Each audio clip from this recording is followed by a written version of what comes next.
მოგესალმებით ეთერშია სტასოტევის საინფორმაციო გამოშვება დღის მთავარ სიახლეებს მარია მელიავა გაგაცნობთ. დღეს მართლმადიდებელი სამყარო აღდგომის ბრწყინვალე დღესასწაულს აღნიშნავს. მაცხოვრის ბრწყინვალე აღდგომა სიკვდილზე გამარჯვების და მარადიული სიცოცხლის რწმენის სიმბოლოა. დიდი სიხარულის და იმედის მომტანია თითოეული ჩვენგანისთვის. დღესასწაულთან დაკავშირებით საქართველოში მოქმედ ყველა მართლმადიდებლურ ტაძარში ღამის თევის მსახურება სრულდება. სახარების მიხედვით იესო ქრისტე კაცობრიობის გადასარჩენად და ცოდვებისგან გამოსასყიდად განკაცდა ჯვარს ეცვა და მესამე დღეს აღდგა. აღდგომა მოძრავი დღესასწაულია და წელსის 12 აპრილს აღინიშნება. სტასოტევის სახელით გილოცავთ ყველას ქრისტეს აღდგომის ბრწყინვალე დღესასწაულს. სულიერ სიმტკიცეს და უფლის მფარველობას გისურვებთ. ქრისტე აღსდგა.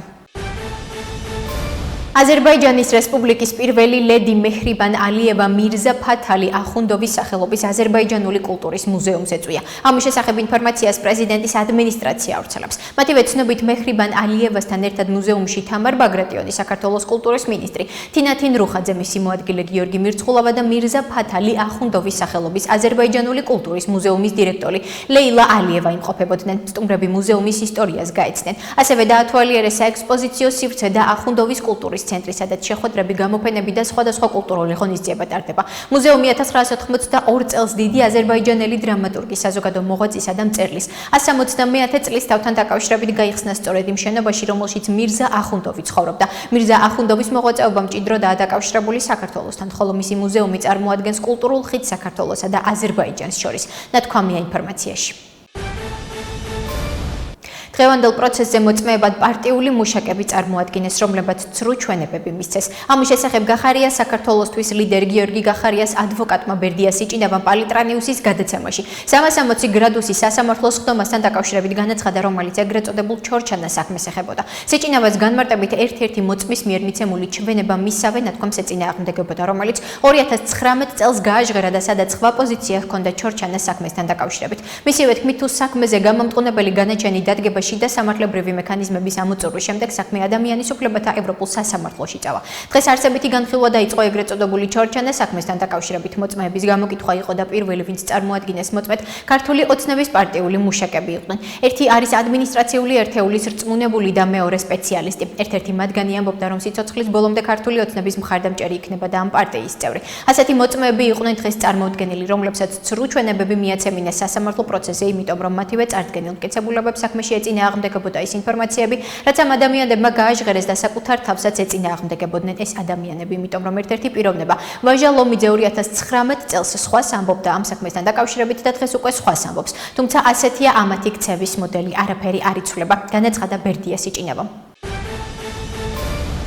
რიგ შემთხვევებში უცხოელ შესაძლოა უფლება მიეცეს პროფესიული საქმიანობა ბინადრობისა და შრომითი საქმიანობის ნებართვების გარეშე განახორციელოს. აღნიშნული შესაძლებლობა მხოლოდ ისეთ შემთხვევებზე გავრცელდება, როდესაც შრომითი საქმიანობა დაკავშირებულია კონკრეტულ პროექტთან და ადგილობრივ ბაზარზე ხანგრძლივ დამკვიდრებას არ იწვევს. ამასთან დაკავშირებით შრომითი მიგრაციის შესახებ კანონს სპეციალური მუხლი ემატება. ინიციატივა ქართული ოცნების დეპუტატებმა მოამზადეს და ის პარლამენტში უკვე ინიცირებულია. უცხოელის მიერ მოკლევადიანი პროფესიული საქმიანობის ჩამონათვალი, ხანგრძლივობა და მოკლევადიან პროფესიულ საქმიანობად მიჩნევის კრიტერიუმები საქართველოს მთავრობის დადგენილებით განისაზღვრება. მოკლევადიანი პროფესიული საქმიანობის განმახორციელებელი უცხოელი საქართველოში შრომით იმიგრანტად თვით და საქმებულ უცხოელად არ ჩაითვლება. რეგულაციებისგან თავისუფლდება ბუღალტრული აღრიცხვის, ანგარიშგებისა და აუდიტის შესახებ კანონით განსაზღვრული პირველი, მეორე და მესამე კატეგორიის საწარმოებში ხელმძღვანელობითი ან აუდიტის კომიტეტში საქმიანობა, რაც მნიშვნელოვნად გაზრდის სექტორის ეფექტურ ფუნქციონირებას. ნათქვამია კანონის პროექტის განმარტებით ბარათში.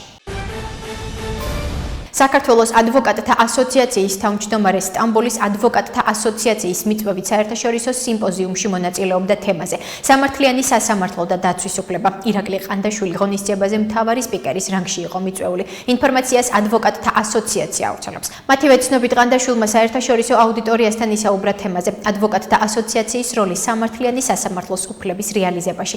სიმპოზიუმში 40-მდე სახელმწიფოს 200-მდე ადვოკატი მონაწილეობდა. ღონისძიება ოფიციალურად სტამბოლის ადვოკატთა ასოციაციის თავმჯდომარემ, ევროპის ადვოკატთა ასოციაციებისა და სამართლის საბჭოს პრეზიდენტმა, ბრიუსელის ადვოკატთა ასოციაციის თავმჯდომარემ და პარიზის ადვოკატთა ასოციაციის თავმჯდომარემ გახსნეს. საერთაშორისო სიმპოზიუმი თურქეთში ადვოკატის დღისადმი მიძღვნილი კვირეულის ფარგლებში საქართველოს, პარიზის, ბერლინისა და ბრიუსელის ადვოკატთა ასოციაციებთან თანამშრომლობით ჩატარდა. აღნიშნულია ინფორმაციაში. გრანტების შესახებ კანონი ყველაფერთან ერთად ყველაზე ცუდად დაწერილი კანონია, რასაც ახლა ცვლიან ისევ 10 აზრი გამოდის. ამის შესახებ სოციალურ ქსელში ახალგაზრდა იურისტთა ასოციაციის ყოფილი თავმჯდომარე ნონა ქურდოვანი წეწერს. გრანტების შესახებ კანონში მორიგი ცვლილებები დაანონს და შარშანაც ასე მოხდა. ცვლილებები შეიტანეს. მალევე დამატებითი ცვლილებები დასჭირდათ შეცდომების გასასწორებლად. ახლა აზუსტებენ, რომ გრანტად არ იქნეს მიჩნეული საქართველოში აკრედიტებული დიპლომატიური წარმომადგენლობის, საკონსულო დაწესებულების და საერთაშორისო ორგანიზაციების წარმომადგენლობის მიერ გაცემული ის სახსრები, რომლებიც ხმარდება ან შეიძლება მოხმარდეს ისეთ საქმიანობას, რომელიც უცხო ქვეყნის ხელისუფლების ან უცხოური პოლიტიკური პარტიის პოლიტიკური ან საჯარო ინტერესებიდან გამომდინარეობს და უკავშირდება უშუალოდ დიპლომატიური წარმომადგენლობის საკუთარ საქმიანობას.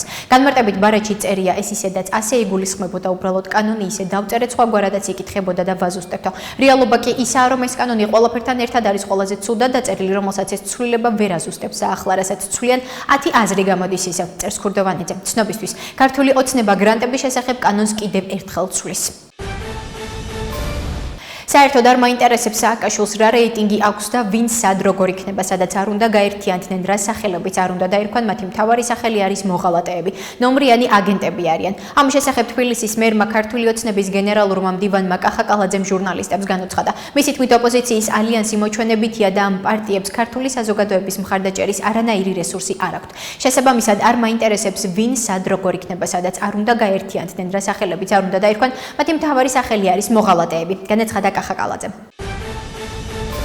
ყაზახეთის რესპუბლიკის საგარეო საქმეთა მინისტრი ერმეკ კოშერბაევი თანმხლებ დელეგაციასთან ერთად საქართველოს ოფიციალური ვიზიტით ეწვია. ამის შესახებ ინფორმაციას საქართველოს საგარეო საქმეთა სამინისტრო ავრცელებს. უწყების თანახმად თბილისის საერთაშორისო აეროპორტში ყაზახეთის რესპუბლიკის საგარეო საქმეთა მინისტრს საქართველოს საგარეო საქმეთა მინისტრის მოადგილე ალექსანდრე ღვთისიაშვილი დახვდა. ვიზიტის ფარგლებში კოშერბაევი საქართველოს საგარეო საქმეთა მინისტრ მაკა ბოჭორისულს შეხვდება. ასევე დაგეგმილია შეხვედრები მიხეილ ყაბალაშვილთან და პრემიერ-მინისტრ ირაკლი კობახიძესთან. ახლა კი გაგაცნობთ უცხოეთის სიახლეებს.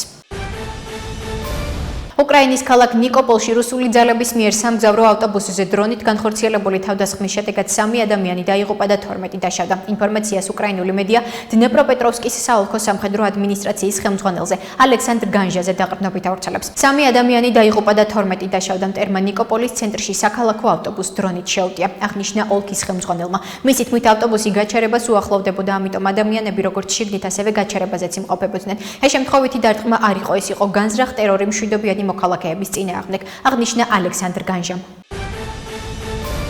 შესაძლოა დონალდ ტრამპმა შეთანხმების მიღწევის მიზნით ირანისთვის მიცემული დრო გაახანგრძლივოს. ინფორმაციას გამოცემა აქსიოქსი წყაროებზე დაყრდნობით ავრცელებს. გამოცემა წერს, რომ ამერიკის შეერთებული შტატების პრეზიდენტი დონალდ ტრამპი მნიშვნელოვანი გადაწყვეტილების წინაშე დგას. კერძოდ, მის მიერ დადგენილი დროის გასვლის შემდეგ ირანის ინფრასტრუქტურა გაანადგუროს თუ მოლაპარაკებებს შანსი მისცეს და დაწესებული ვადა გაახანგრძლივოს. თუ პრეზიდენტი დაინახავს, რომ შეთანხმება ახლოს არის, ის სავარაუდოდ ამის გაკეთებას გადადებს. თუმცა ამ გადაწყვეტილებას მხოლოდ ის იღებს, განუცხადა გამოცემას ამერიკელმა მაღალჩინოსანმა. ამასთან თავდაცვის დეპარტამენტის ერთ-ერთი ოფიციალური პირის თქმით სკეპტიკურად არის განწყობილი, რომ ამჯერად პრეზიდენტი დადგენილ ვადას გაახანგრძლივებს. წყაროს ინფორმაციით ტრამპი მის მრჩეველებს ირანში ელექტროსადგურებსა და ხიდებზე დარტყმების შესახებ ეკითხება, თუ რას ფიქრობენ ინფრასტრუქტურის დღესთან დაკავშირებით. იმპერიების სასამართლო საქმეები, რომლებსაც ბრალი ირანის მოწინააღმდეგეებისთვის დახმარების გაწევაში ედებათ, უფრო სწრაფად უნდა განეხილებოდეს.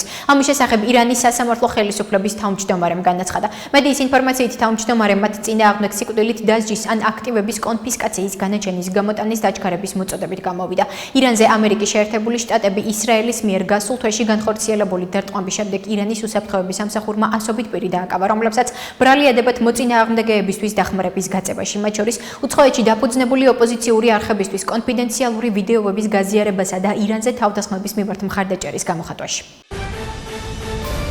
საუდის არაბეთმა აღმოსავლეთ რეგიონის მიმართულებით ბალისტიკური რაკეტები მოიგერია, რომელთა დამსხვრევებიც ენერგეტიკულ ობიექტებთან ახლოს დაეცა. ინფორმაციას როიტერსი საუდის არაბეთის ხელისუფლებაზე დაყრდნობით ავრცელებს. გამოცემა წერს, რომ მას შემდეგ რაც აშიშმდა ისრაელმა 28 თებერვალს ირანის წინააღმდეგ ომი დაიწყეს, ირანმა საუდის არაბეთის წინააღმდეგ ასობით რაკეტა და დრონი გამოიყენა, რომელთა უმეტესობაც ხელისუფლების განცხადებით მოიგერიეს. საუდის არაბეთმა არაბთა გაერთიანებულმა საამიროებმა და ბაჰრეინმა საზოგადოებრივ უსაფრთხოებასთან დაკავშირებული გაფრთხილება გაავრცელეს. გეგმის შესახებ რეფორმირებული წყაროს ცნობით ირანმა უარყო პაკისტანის შუამავლობით წარდგენილი ამერიკის წინადადება, რომელიც ცეცხლის დაუყოვნებლივ შეწყვეტასა და ჰორმუზის სრუტის გახსნას ითვალისწინებდა, რასაც უფრო ფართო სამშვიდობო შეთანხმებაზე მოლაპარაკებები უნდა მოჰყოლოდა. ირანული მედიის ცნობით ირანის პასუხი 10 პუნქტისგან შედგებოდა, მათ შორის რეგიონში კონფლიქტების დასრულების, ჰორმუზის სრუტის უსაფრთხო გადაკვეთის პროტოკოლის, სანქციების მოხსნისა და ქვეყნის რეკონსტრუქციის შესახებ.